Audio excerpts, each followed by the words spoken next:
You are standing in the middle of a crowded train station at 6 a.m. You watch the faces of thousands of people rushing, sweating, and worrying about their bills. You realize that they are all moving according to a rhythm they don't understand. They think the price of their bread or the value of their home is set by God or luck. But you know better.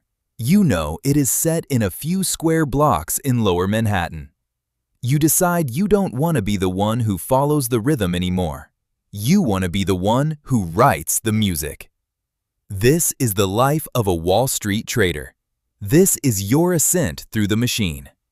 It begins with a choice to sacrifice everything you are for everything you could be. You look at your reflection in the train window and say goodbye to that version of yourself. You are entering the arena. Level 1. The Ghost. You arrive at a glass tower before the sun is even up. You are a junior analyst, but that is just a polite word for a ghost.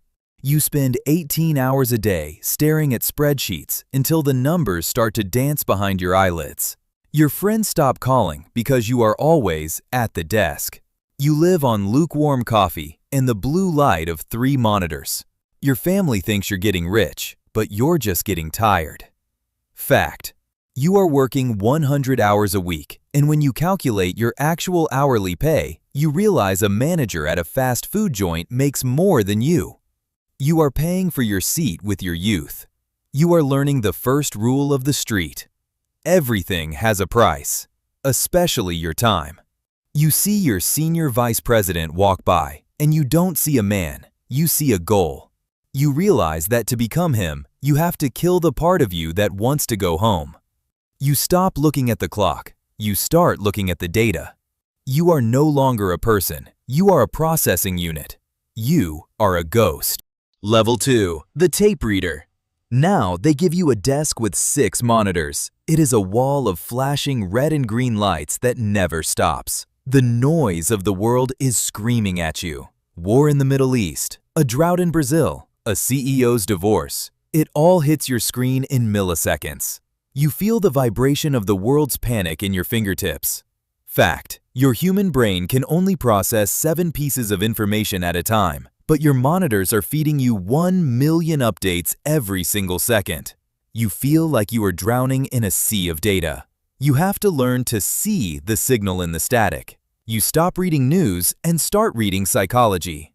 You realize the market isn't a machine made of gears and oil. It is a beast made of human lungs and racing hearts.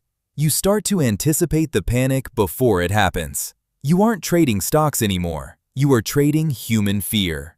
You see a buy signal where everyone else sees a disaster. You realize that on Wall Street, the most valuable thing you can own is your own calm. You breathe. Level 3. The Order Slicer.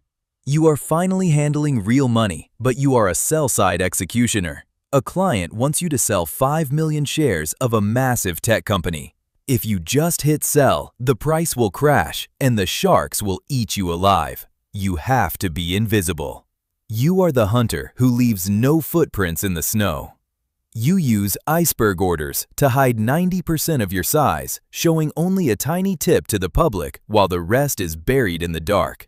You spend all day slicing your giant elephant of an order into 10,000 tiny, unrecognizable pieces. You are a ghost again, but this time it's by choice.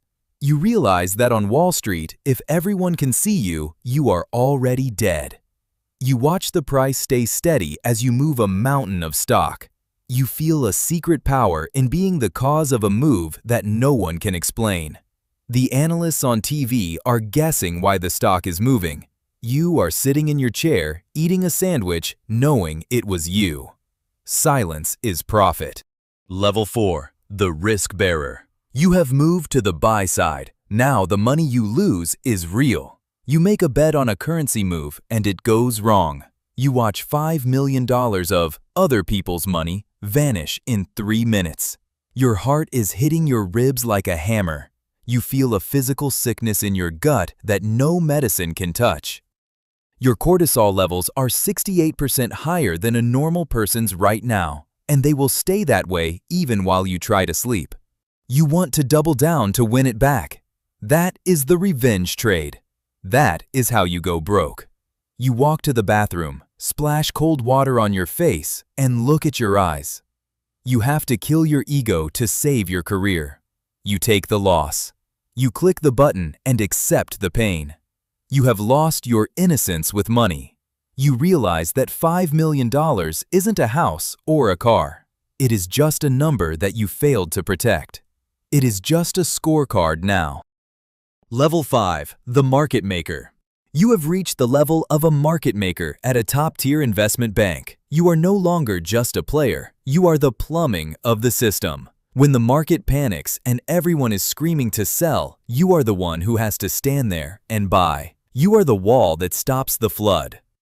Fact: during the greatest crashes in history, market makers are legally bound to keep buying, absorbing billions in losses just to keep the plumbing working.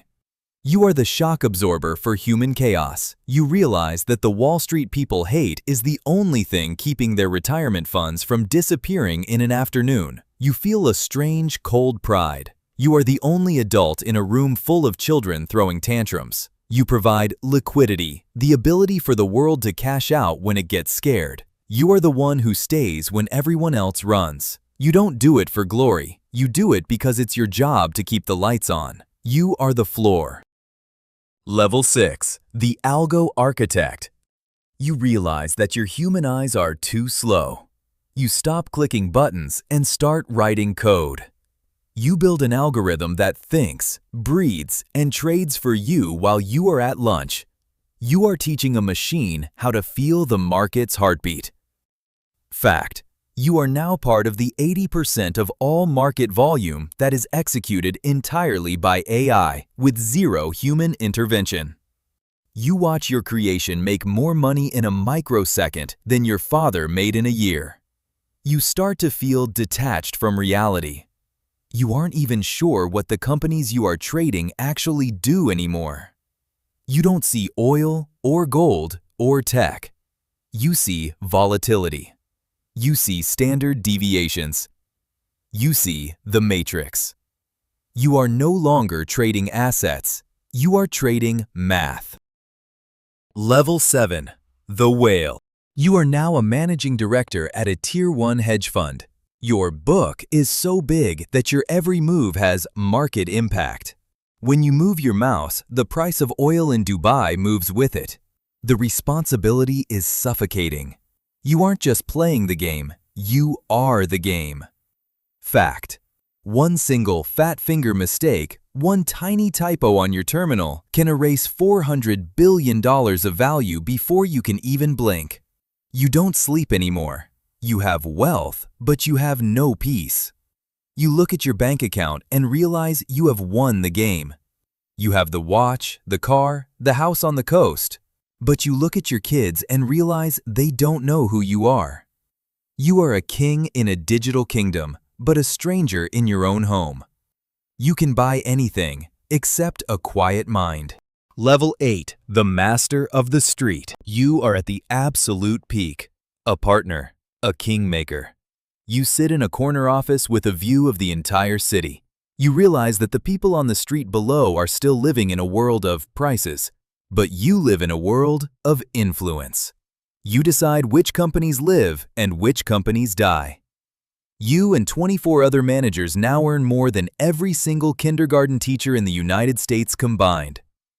You have reached the level of a god, but the air is very thin up here. You look at a dollar bill and realize it is just a piece of paper with a lie on it. You have mastered the machine. You see the strings behind the curtain of the global economy. You realize that value is just a story that people agree to believe. You are one of the few who knows the story isn't real. You have everything, and yet you feel nothing. You are the system. You are standing in the middle of a crowded train station again. It is 20 years later. You see the same thousands of people rushing toward their jobs. You look at the coffee in their hands. You know exactly why it cost 5 cents more today. You know which ship in the Suez Canal delayed their beans. You know which hedge fund is shorting the company they work for. You see the invisible lines of debt and equity connecting every person in this room. You remember the kid who wanted to write the music? Well, you wrote it. You see the cost of the ghost, the noise of the tape, the weight of the risk. You see the math that replaced your heart. You look at your hands and see the blood of 1,000 trades. You realize that you didn't just climb the building, you became the building. The wait was never the price you paid. The wait was the proof that you were here. You have changed the world, even if the world doesn't know your name.